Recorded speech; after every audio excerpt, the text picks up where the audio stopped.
YouTuber এখনকার দিনে ভীষণই প্রচলিত একটি শব্দ। হাটে বাজারে মোটামুটি একটু ঝাঁ চকচকে ভিডিও করেই খুব সহজে ইউটিউবার হওয়া যাচ্ছে। তবে একটা কথা বোধহয় বারবার ভুলে যাচ্ছি আমরা, চকচক করলেই শোনা হয় না।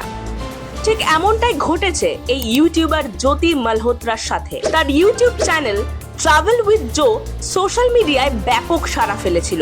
একেই সুন্দরী, তার উপর রং বেরঙের জায়গার খোঁজ মিলছে এই রঙিন লাস্যময় নারীর হাত ধরে। তার ট্রাভেল ব্লগ দেখে অনেক পর্যটকরাই ট্যুর প্ল্যান করতেন, কিন্তু দেশ বিদেশে ট্রাভেল করার সাথে সাথে যে ভারত থেকে গোপন তথ্য ট্রাভেল করে পাকিস্তানে পৌঁছতেন সেটা কেউই ধরতে পারেননি।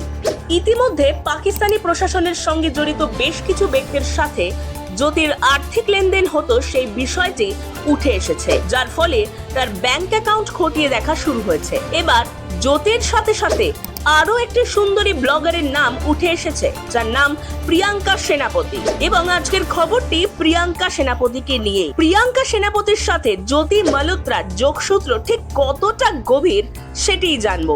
এবার গোয়েন্দাদের স্ক্যানারে জল করছে পুরীর জনপ্রিয় ইউটিউবার প্রিয়াঙ্কা সেনাপতির নাম।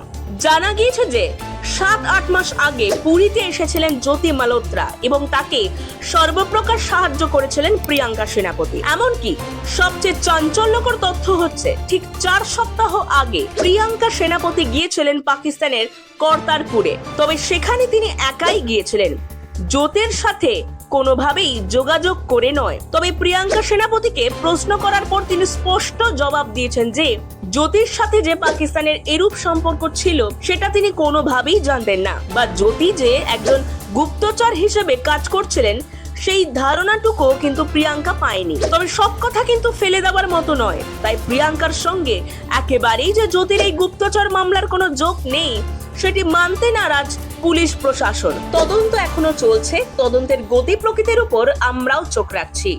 তাই পরবর্তী আপডেট জানতে অবশ্যই সঙ্গে থাকুন জনমত বাংলা ডিজিটালে। জনমত বাংলা ব্যুরো, কলকাতা।